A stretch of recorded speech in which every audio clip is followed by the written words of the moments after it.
the definition of motivation. The psychological process that gives behavior purpose and direction. Flow state theory. Flow state theory is an optimal psychological state that people experience when engaged in an activity that is both appropriately challenging to one's skill level, often resulting in an immersion and concentrated focus on a task. This can result in deep learning and high levels of personal and work satisfaction.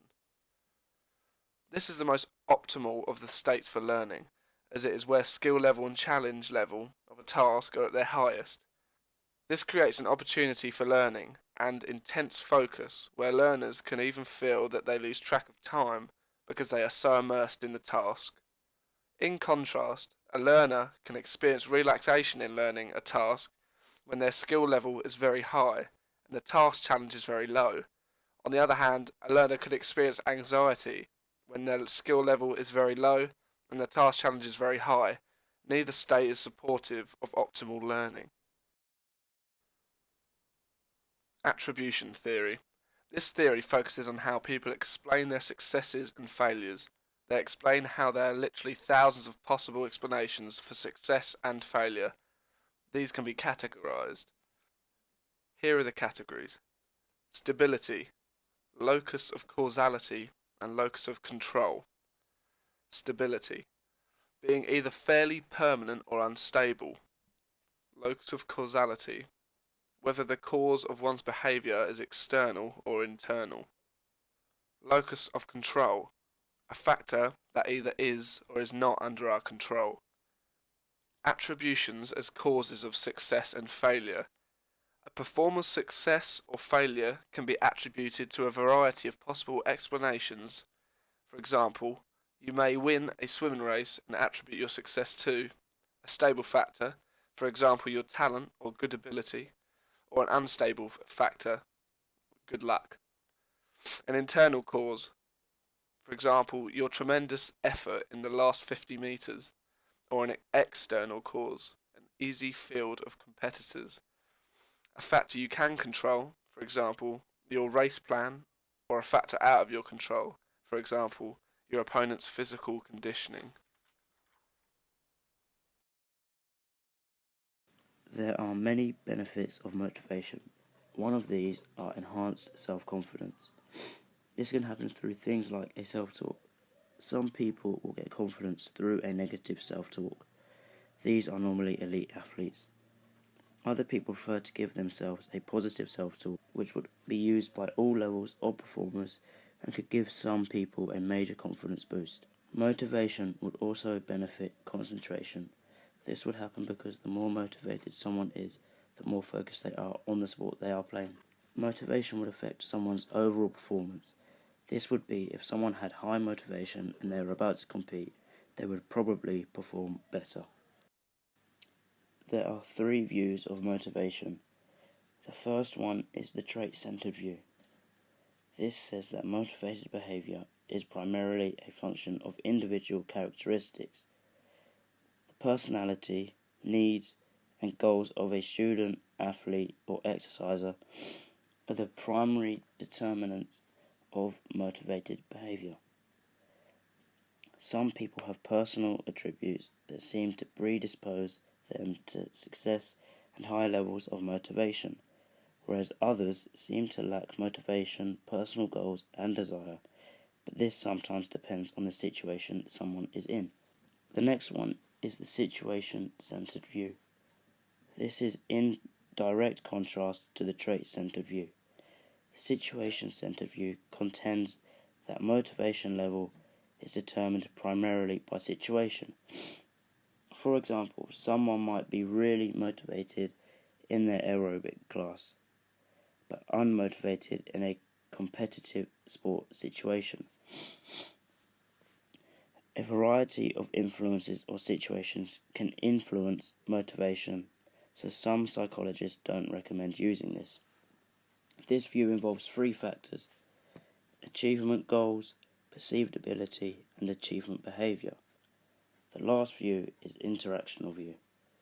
Interactionists contend that motivation results neither solely from participant factors like personality, needs, interests, and goals, nor solely from situational factors like a coach's or teacher's style or the win-lose record of a team, but to examine how these two sets of factors interact. If an athlete has had too much motivation going into a performance, they may be over-aroused. For example, if they play football and they are over-aroused from having too much motivation, they may start to become aggressive and start to make more fouls during the game. This aggression and motivation may lead to them making more mistakes in the game because they will be so focused on making that tackle and could risk getting sent off. Also, if they are over-motivated, they may overtrain. This could lead to someone injuring themselves and wanting to train too much. Overtraining may also lead to them being tired when it's time for them to compete. The achievement goal theory proposes that goal orientations are developed and altered through various socialization processes. These include the motivational climate created by parents and coaches.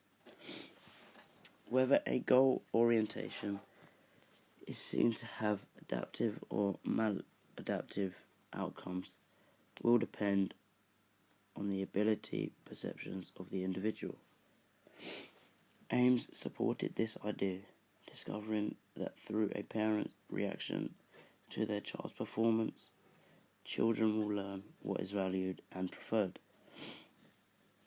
Ultimately, this preference will then be reflected in a child's goal orientation and attitudes towards sport and exercise. In addition, when measuring this, Ames commented that it is the child's interpretation of the parental influence rather than the actual behaviour that is deemed most important. Dweck proposed goal orientation as a defining feature of motivation.